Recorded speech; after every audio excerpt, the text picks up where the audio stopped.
mira este marcador que me trajeron. ¿Se mira? Sí. Pinta bien, de hecho me va a servir para borrar espacio. Bueno, vamos a hablar en esta mañana acerca de una práctica que los hijos de Dios no debemos de hacer. Y no debemos de hacer por lo mismo de que nosotros somos hijos de ¿qué? De luz. Somos hijos de luz. Y los hijos de luz no se mezclan con los hijos de las tinieblas. Si alguien tiene una mezcla, ¿ok? Imagínese el reino de las tinieblas acá. Imagínese el reino de Dios o el reino de Cristo acá. Aunque 50% sería, es demasiado. 50% no le sirve a Dios, pero vamos a hacer un ejemplo. El reino de Dios no es el mismo que el reino de las tinieblas. No lo querramos mezclar. No querramos decir, es que un poquito. Es que yo solo miento un poquito. O yo solamente robo un poquito. O yo solamente tomo ventaja de mi hermano un poquito. No, nada. Nada. Porque la Escritura dice, sed santos así como vuestro Padre Celestial es santo. ¿Y santo qué es? Apartado. ¿Apartado para quién? Para Dios. Si mi vida es una vida que está apartada para Dios, no puede ni siquiera añorar, ni siquiera anhelar, ni siquiera querer ser como el mundo. No hay manera. No hay manera. El Señor Jesús le dice claramente, no puedes servir a Dios y a las riquezas. ¿Por qué? Porque las riquezas tienen que ver, todo su mirada es terrenal. Todo lo que tiene que ver con riquezas. Por eso dice la palabra del Señor, el apóstol Pablo dice, el que quiera enriquecerse, dice, va a caer en lazo y en mucha codicia necia. Y eso pasa. Y eso pasa. Hoy en día, en la ciudad de Columbus, en este año 2024, podemos decir claramente que aquella persona que se quiera hacer rico, va a caer en tentación. Va a caer. Incluso ayer habíamos hablado con mi esposa y mi esposa se iba acordando porque íbamos en una carreterita que era así como una subidita. Se parecía mucho a un lugar donde hace 8, 9 años atrás, como 9 años atrás, íbamos en una minivan viejita que teníamos, una Nissan Quest, y ya nos hacen las Quest, creo que sí las hacen.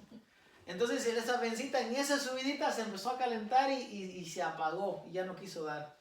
Y nos bajamos de ahí, había una casa abandonada al lado derecho.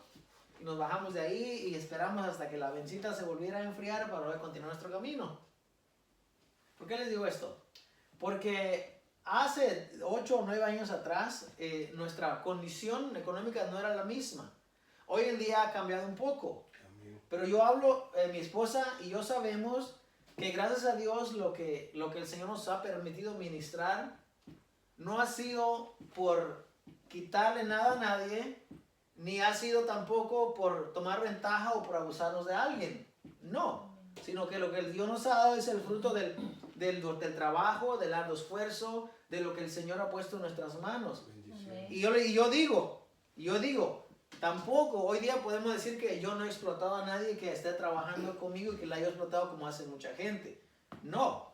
¿Por qué? Porque mis utensilios o mis herramientas que ocupo son cosas mecánicas, son cosas de fierro que no le duele. Una camioneta, o un trailer, o un tractor, eso no le duele nada. Entonces no estoy aprovechando del sudor de la gente que ha trabajado para mí para yo entonces comer de ahí. Gracias a Dios no es el caso. La gente no puede hablar de eso. Entonces lo que digo es que si uno se quiere hacer rico, va a pasar por tentaciones, va a pasar por codicias, va a caer en lazo, como dice el apóstol Pablo. Entonces Jesús dijo, en aquel tiempo dijo, no puedes ir a Dios y a las riquezas, no se puede. Entonces, de la misma manera, el reino de las tinieblas es un reino que está dividido. O sea, me refiero a la división está entre la luz y las tinieblas. Los hijos de luz no cruzan al reino de las tinieblas. Los hijos de las tinieblas menos quieren cruzarse a la luz. Usted lo puede ver hoy en día. La gente que quiere servir piadosamente al Señor no es bien aceptada por la demás gente. No es bien aceptada porque va a chocar, sus creencias van a chocar. Y al chocar, no son como el aceite y el agua, ¿verdad? No se mezclan. No se mezclan. Nosotros, hermanos, los hijos del reino, hay prácticas, hay costumbres que no debemos de practicar. No importa cuán bonito nos pinten las cosas. Yo considero que una persona que lleva más de 6 o 8 meses en el evangelio, bueno, dependiendo dónde está, pero ya es una persona que debería de, como dijo Jesús en Mateo 6, buscar las cosas del reino. Ya debería ser algo en nosotros. Si yo soy cristiano, si yo soy hijo de luz, tengo que procurar las cosas del reino. Porque de otra manera yo sigo en las tinieblas todavía. Entiendo que muchas veces es un proceso y toma tiempo. Y poco a poco se van dejando prácticas o se van dejando hábitos, modos de vivir, poco a poco. Pero imagínense nosotros que llevamos más de 15 años en el evangelio. No podemos definitivamente ser como las tinieblas. No, tenemos que quitar, sacar de nosotros lo que no está bien. Y hoy día vamos a hablar de algo, una práctica que se está haciendo y tristemente se está haciendo dentro de las iglesias. Prácticas que hoy en día se permiten porque está cool, porque está ok con el mundo y porque el mundo lo mira bien. Mire, si usted como evangélico, como cristiano, hace cosas en la iglesia para que la gente del mundo venga y se sienta bien, entonces hay que tener cuidado, quizás debe ser una sinagoga de Satanás. Porque no tenemos nosotros que hacer cosas bonitas y cosas buenas aquí que agraden al mundo. Imagínense, si uno del mundo viene y se siente bien aquí, entonces tenemos que tener cuidado.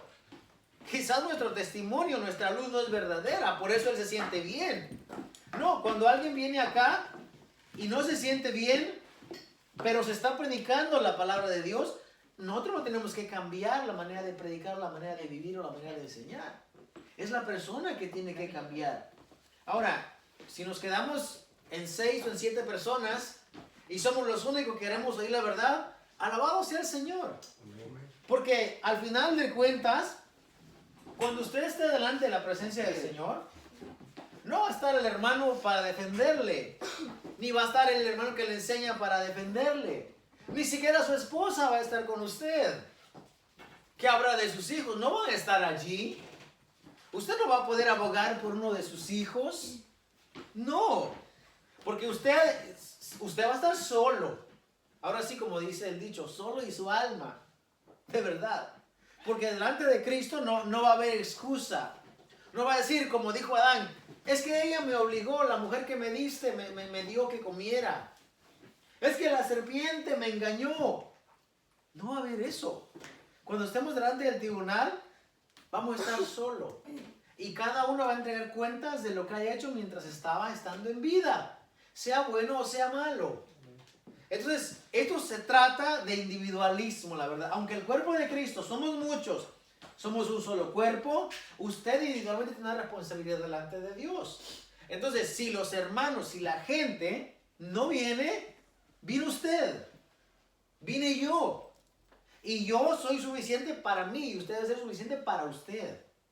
Usted debe tener en su mente que el quien le sirve al Señor con todo su corazón, con toda su mente, su alma, es usted. Claro, nuestra esposa es muy importante, es nuestra ayuda idónea, es nuestra otra mitad.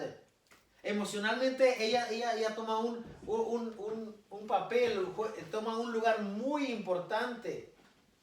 Pero cuando servimos al Señor, ya no es como que yo voy a dar cuentas por ella o ella por mí.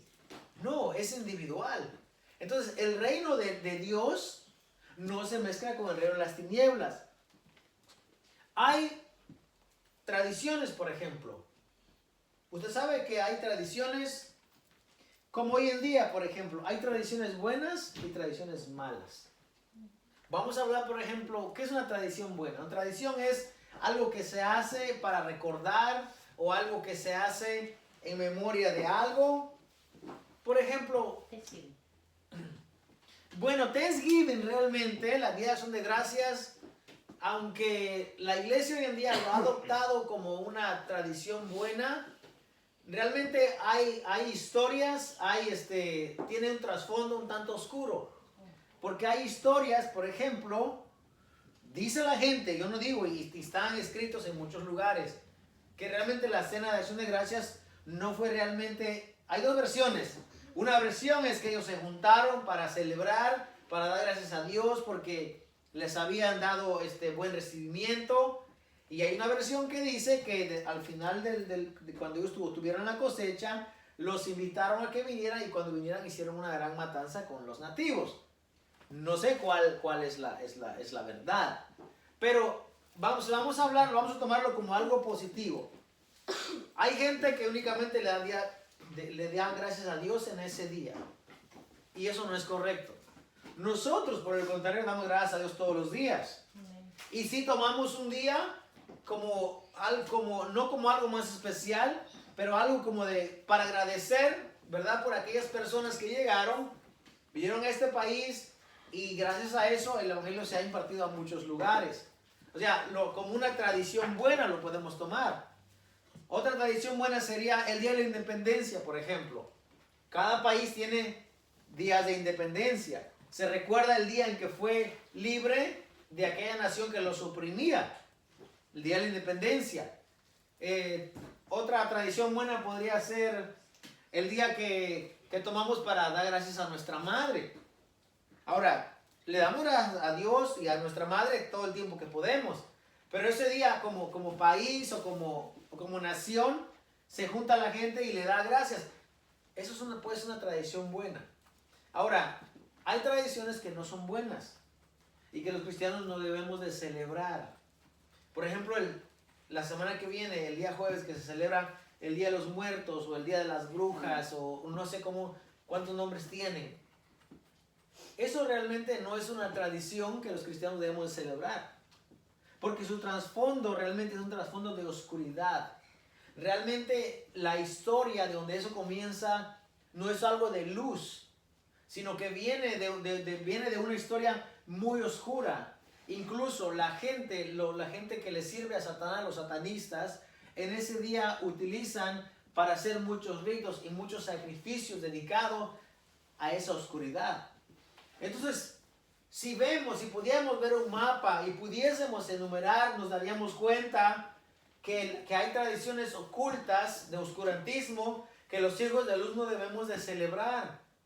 Y hay mucha gente que dice, pero es que solamente es un dulce, pero es que solamente es una calabacita, o solamente es un disfraz.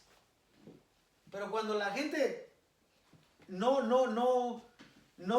quiere buscar realmente y no quiere saber la verdad, aunque usted le diga, no la va a aceptar. Vamos a hablar un poquito entonces en esta mañana. Vamos a hablar de una tradición que practicaban los ancianos. Vamos a buscar en el libro de Marcos, su capítulo 7, del 1 al 13. Vamos a hablar vamos a dar un ejemplo de tradición. Marcos 7, del 1 al 13. Voy a leerlo yo lo que usted le encuentra. Dice la palabra del Señor, honrando al Padre, al Hijo y al Espíritu Santo. Los fariseos, los fariseos y algunos de los escribas venidos de Jerusalén se reunieron junto a Jesús.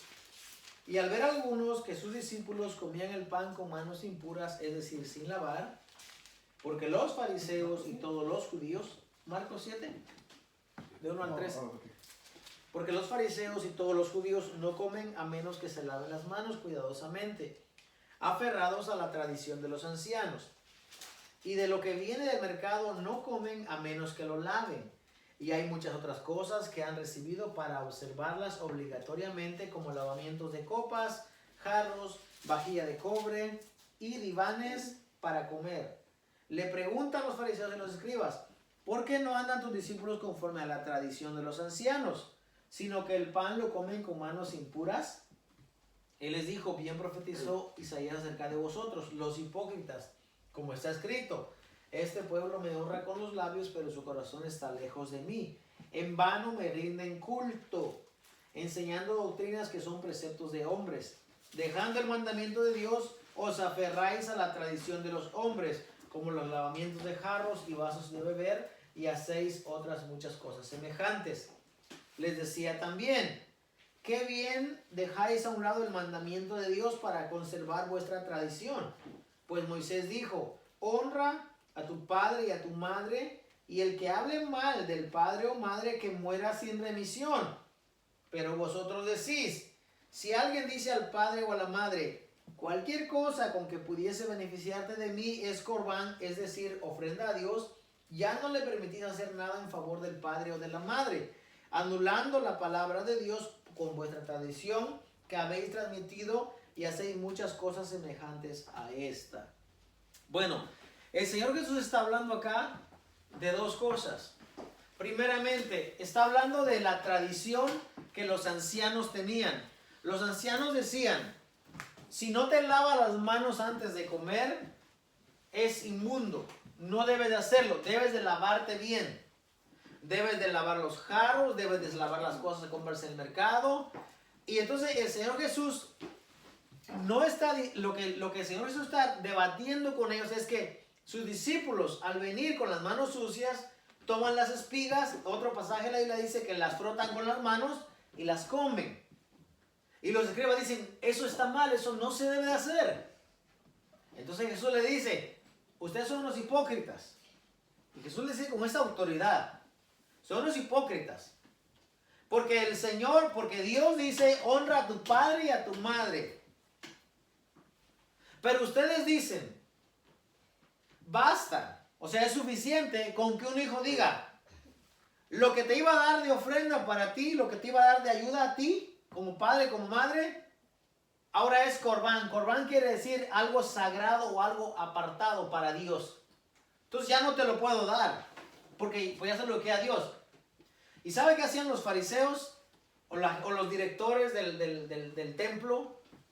Eso es corbán, ya no lo puedes tocar. Eso ya le pertenece al templo. Por eso le dicen, esos son los hipócritas. Porque ustedes, con tal de salvar su tradición, anulan el mandamiento. El mandamiento es, honra a tu padre y a tu madre. Ese es el mandamiento. Ustedes dicen, pero ya es corbán, ya no lo puedes dar a tu padre y a tu madre. Y dice, ustedes ya no les dejan hacer nada más por su padre y por su madre. O sea que por su tradición, dice, invalidan el mandamiento. Entonces, tradición es una práctica o algo que se hace, ya sea eventualmente, regularmente, o es algo que se hace esporádicamente. Eso es una tradición, algo que se practica, es una práctica. Ahora, Efesios 2, especialmente Efesios 2, que es donde vamos a tomar la base para el sermón de esta mañana. Efesios 2, dice el apóstol Pablo, y Él os dio vida a vosotros, 2:1, cuando estabais muertos en vuestros delitos y pecados. Fíjense que el reino de las tinieblas es un reino de muerte. Y Él dice, cuando estabais muertos en delitos y pecados. Ok, en delitos y pecados. Y Él dice, les dio vida. Cuando nosotros estábamos muertos en nuestro delito, en nuestro pecado, Dios, a través de Jesucristo, nos da vida. Porque por eso Él dice, yo soy la resurrección y la vida. El que cree en mí, aunque esté muerto, morirá. Amén. Él dice, en los cuales dice, anduvisteis en otros tiempos, anduvisteis del verbo pasado, de que ya no andas, de que eso es una vida vieja. Dice, anduviste en otro tiempo siguiendo la corriente de este mundo. Usted sabe lo que es corriente, ¿verdad? Como un río, ¿verdad? Como un río. Un río tiene el cauce, tiene una dirección a dónde va. Ya sea que vaya para allá o vaya para abajo. Tiene un lugar. Bueno, entonces dice, pues, bueno, en otro tiempo ustedes anduvieron siguiendo la corriente de este mundo. Ahí va el hombrecito siguiendo la corriente del mundo. ¿Por qué va el hombrecito ahí siguiendo la corriente del mundo? Porque el mundo va hacia allá. Un ejemplo. Es una manera de enseñar. Ustedes, dice, andaban siguiendo la corriente. Estaban muertos en delitos y pecados. Cristo viene, les da vida, dice. Ahora, lo más malo dice que es conforme al príncipe de la potestad del aire. Entonces, nos está hablando acá de un de un príncipe de la potestad del aire, dice. Eso dice el apóstol Pablo, no lo digo yo. Ahora, si el apóstol Pablo estaba mal, pues, ni modos, ¿verdad? Pero eso dice el apóstol Pablo. Pero no solamente él, también Jesús habla de ese príncipe. Quiero que preste atención porque lo que la gente hoy en día practica, aunque dice, es que no es malo, es que es solo un pedacito, solo un poquito, tiene un gran trasfondo realmente. Lo que pasa es que la gente no lo quiere ver en la Biblia, pero está en la Biblia. El apóstol Pablo dice, siguiendo la corriente de este mundo, conforme al príncipe de la potestad del aire, mire, dice el espíritu que ahora opera en los hijos de desobediencia. Cuando Dios hizo al hombre, en Génesis 1, cuando Dios lo crea, cuando Dios crea al hombre, dice que tomó de la tierra y formó un muñeco. Y ese muñeco estaba sin vida, inerte, no se podía mover. Dios viene y dice, insufla, pone el aliento en el hombre. Y fue, dice el hombre, un ser viviente. ¿Ok? El espíritu de vida está en el hombre. Ahora, la Biblia también habla de varios espíritus. Por ejemplo, habla del espíritu de sabiduría que reposa en Moisés y después reposa en los 70. Es un espíritu de sabiduría. El hombre tiene espíritu de vida. Pero también puede el hombre poseer espíritus dependiendo de cuál sea su condición. ¿Se acuerdan que había un demonio gadareno que tenía una legión de demonios en él? Había una legión de espíritus que estaban dentro de esa persona. Ahora, el apóstol Pablo dice, el espíritu que ahora opera en los hijos de desobediencia. Supongamos que un hombre que no le sirve al Señor, pero tiene vida. ¿Quién le dio la vida a esa persona?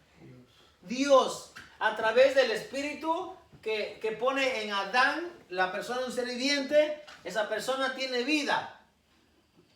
Pero tiene una vida, no una vida en Cristo, sino tiene una vida, el espíritu de vida que la persona tiene. Ahora, esa persona, dice el apóstol Pablo, que está en tinieblas, dice, está siguiendo la corriente del príncipe de este mundo. ¿Por qué? Porque no está en la vida, está en las tinieblas. Ahora, este mundo, hermanos, está lleno de maldad por donde usted lo vea. De verdad. Por donde usted lo vea, este mundo está lleno de maldad. Lo que pasa es que mucha gente pues no lo quiere ver, pero esa es la realidad. Incluso hay gente que dice que está en los templos sirviendo a Dios, pero su corazón está lleno de amargura, está lleno de rencor. ¿Qué es la amargura y el rencor, hermano? ¿No son acaso síntomas de maldad? ¿No son acaso cuestiones de maldad que la persona está cargando? ¿Qué pasa cuando tienes rencor y odio hacia una persona? ¿Qué pasa? Estás amargado. Cuando dice la gente que está amargado, cuando tiene algo en contra de su hermano. Es más, Jesús mismo dijo, si traes tu ofrenda al altar, dijo, y ahí te acuerdas que tu hermano tiene algo en contra de ti, dice, ve y reconcíliate primero con tu hermano, después traes tu ofrenda y va a ser acepto. O sea, incluso Dios no te va a recibir tu ofrenda si tú tienes un rencor contra tu hermano. O viceversa, si él no tiene en contra de ti. Por eso dice, en cuanto esté de vosotros, estad en paz con todos los hombres. Buscad la paz y la santidad sin la cual nadie verá al Señor. Eso dice la palabra del Señor. Entonces, una persona que está llena de rencor, de amargura, está siguiendo la corriente de este mundo, pero está obedeciendo a un espíritu, al príncipe de la potestad de este mundo. Cristo dice, nos dio vida a nosotros cuando estábamos muertos en nuestros delitos y pecados. Dice, entre los cuales también todos vosotros vivimos en otro tiempo en los deseos de nuestra carne, conforme a la voluntad de la carne y de los pensamientos, y éramos por naturaleza hijos de ira. Así que aquí están los hijos de ira, aquí, en esta gran masa. Ahí están los hijos de ira. Nosotros éramos, dice, ya no somos. Ya no somos. Ahora, eso no quiere decir que tú no te puedas enojar. Tú te puedes enojar. El enojo es una reacción muy natural dependiendo de la situación que estás viviendo. La palabra del Señor dice, Airaos, dice, No pequéis. pero no pequéis. O sea, yo me puedo enojar. Y yo me enojo y agarro la vara y los corrijo con la vara. Pero corregir con vara no es un pecado. No es un pecado. Es una corrección. La corrección viene antes de que pase algo más grave. Imagínense, yo no corrijo a mi hijo y el día de mañana comete algo allá afuera, le va a traer consecuencias muy dolorosas. Yo tengo que corregirlo y enseñarle de pequeño. La corrección no es malo. El enojarme no es malo. Ahora, cualquiera que se enoje con su hermano, dijo Jesús, y le llama fatuo, que podría ser, es más que tonto la palabra.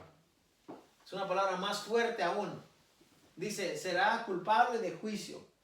Porque en su corazón, dice, eso es como que le hubiera asesinado a su hermano. Ya no hace falta asesinar, basta con que le digas a tu hermano que eres tal cual y entonces tú ya cometiste un pecado. Señor Jesús dice, cuídense de eso. Entonces, dice, éramos hijos de desobediencia, porque estábamos haciendo la voluntad de la carne. Éramos por naturaleza hijos de ira, lo mismo que los demás. Dice, pero Dios que es rico en misericordia, por su gran amor con que nos amó, aún estando nosotros muertos en pecados, nos dio vida juntamente con Cristo, y juntamente, por así sois salvos, y juntamente con Él nos resucitó, y asimismo nos hizo sentar en los lugares celestiales con Cristo Jesús, para mostrar en los siglos venideros las abundantes riquezas de su gracia, en su bondad para con nosotros en Cristo Jesús, porque por gracia sois salvos por medio de la fe, y esto no de vosotros, pues es don de Dios, no por obras, para que nadie se gloríe. Porque somos hechura suya, creados en Cristo Jesús para buenas obras, las cuales Dios preparó de antemano para que anduviésemos en ellas. Entonces, nosotros ya estamos resucitados. Ya no estamos muertos. Ya no vivimos en las tinieblas. ¿Por qué mucha gente entonces sigue practicando las cosas de las tinieblas? ¿Por qué? Porque no le enseñan, porque no le dicen la palabra que la palabra del Señor dice. Por ejemplo, la gente hoy en día disfraza a sus hijitos. Pobres niños. Les ponen un disfraz y les mandan una canastita a pedir dulces. Ahora, no les mandan a pedir dulces porque ellos no puedan comprarle una bolsa de dulces a sus hijos. Porque estando en este tiempo, aunque hay escasez y aunque las cosas no son tan buenas, aunque la cuestión política está mal y todo, cualquier persona puede comprar una bolsa de dulces a sus hijos y dárselo que se los coma. Cualquiera. Pero ¿por qué no hacen eso? ¿Y por qué en vez de eso son partícipes de las cosas de las tinieblas y las cosas del mundo? Ahora, yo le estoy diciendo esto porque todo este asunto de los muertos y de la noche, la víspera de las brujas, todo eso, tiene un origen. Tiene un origen. Y hoy en día, por muy ignorante que sea la persona, si tiene un smartphone o tiene una tableta o una computadora, puede buscar la información y puede hacerse preguntas y saber si lo que está haciendo es bueno o malo. Pero hay gente que prefiere quedarse en el limbo, o sea, prefiere quedarse en... Yo no sabe nada. Yo no sé nada, yo no sé nada. Ah, pues yo no sé si es malo. Bueno, yo lo hago porque, pues, ¿qué le quita mandar a mi hijo a pedir un dulce? Cuando investigamos realmente, hermano, cuando investigamos el trasfondo de todo lo que hoy en día se hace, de todo lo que en día hoy se practica, hermano, es un oscurantismo terrible. Voy a hablar un poquito acerca de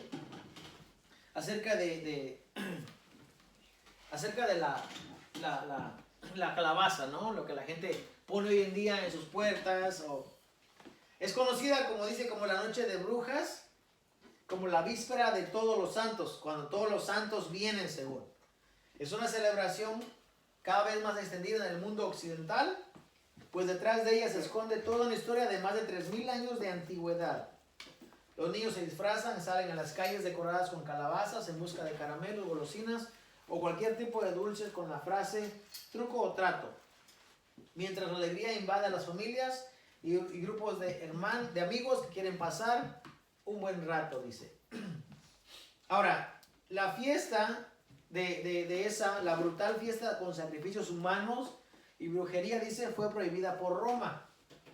La noche de brujas está basada en la antigua Samhain o Shamagin, una celebración milenaria en la que los hechiceros trataban de apaciguar al señor de la muerte y pedir por las almas de los fallecidos. Es una página que está en ABC Historia, donde estoy sacando la información. Y dice, conmemoraban la llegada del verano como fiesta de la vida y la del invierno como la fiesta de la muerte.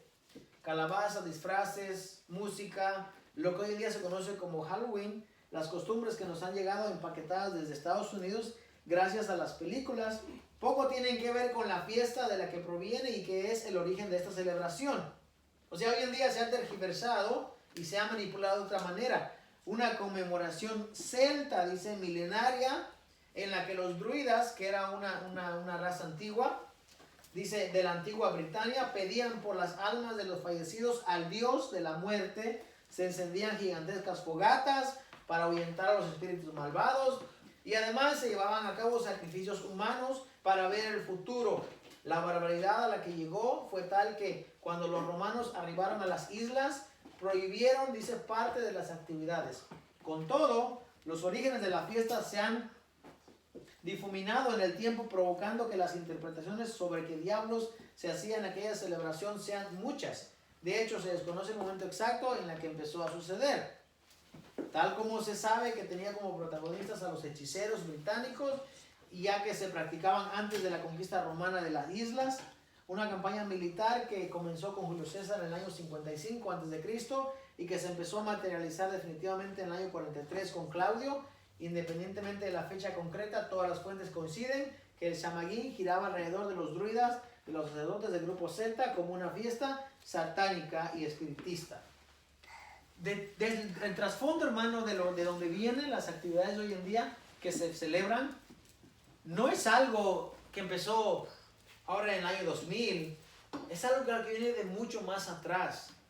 Y la gente hoy en día celebra ese tipo, incluso es doloroso y da tristeza realmente ver cómo hoy en día muchos templos adornan las entradas, o incluso dentro en las entradas, lo que se conoce como el hall, como el pasillo, puede ir y tomar un dulce de una canasta. Ahora, si decimos, pues solo es un dulce. Ah, pero ¿sabes qué? El apóstol Pablo nos habla claramente y dice, si algo fue sacrificado en honor de algún ídolo o de alguna figura, ¿ok? Dice, no lo tomen, dice, por motivos de conciencia, porque el que te ve va a pensar que eso es algo bueno y va a pensar que entonces está ok hacerlo, pero no está ok, no está bien. Como vemos hoy en día, hermano, hay todo un artículo acerca de todo lo que se practicaba en esos días. Hay testimonios de gente que ha salido de ahí y ha contado cómo en ese día especialmente los satanistas, la gente se reúne para ofrecer culto, para ofrecer adoración al Dios de este siglo. Nosotros ya no somos de este siglo, hermanos. Y la gente que nos ve debería de estudiar la Escritura, a ver qué la Escritura dice. La Biblia habla de las fiestas solemnes de Dios, pero esas no las practicamos. ¿Sabe por qué no practicamos eso? Porque pensamos que eso es algo que tenga que ver con los judíos. Pero los criticamos muchas veces cuando ellos lo hacen. Pero no son fiestas que vienen de ellos, son fiestas que vienen de Dios. Eso no practicamos, pero queremos practicar otras cosas. ¿Eso está incorrecto? ¿No debemos nosotros seguir las corrientes de este mundo? ¿Qué beneficio me tiene a mí enseñarle a mis hijos a que sigan esas prácticas, que su trasfondo realmente es un trasfondo totalmente oscuro y totalmente un trasfondo de muerte? Eso no me da vida a mí. Y Él los dio vida juntamente con Cristo y está sentado en lugares celestiales. ¿Cómo una persona que está sentada en lugares celestiales puede bajar y deleitarse en los lugares oscuros? No tiene ninguna cabida. Eso no hace ningún sentido. Cuando leemos la primera de Pedro, decimos, somos linaje escogido, real sacerdocio, nación santa, pueblo adquirido por Dios, para que anunciéis las virtudes, dice, de aquel que los llamó de las tinieblas a su luz admirable. A su luz admirable. Porque la luz, hermano, todo lo que se hace en la luz no viene a condenación. Porque lo estás haciendo en luz. No estás ocultando nada. ¿Por qué usted cree que los dulces no se piden a las 12 del día? O durante la mañana. ¿Por qué tiene que ser en la tarde? ¿Por qué tiene que ser disfrazado? Si yo tomo a esta niña acá y yo le pongo una vestimenta de lo que sea, usted imagínese, y le pongo una máscara realmente. Si usted ve realmente, lo que usted está viendo es una mentira.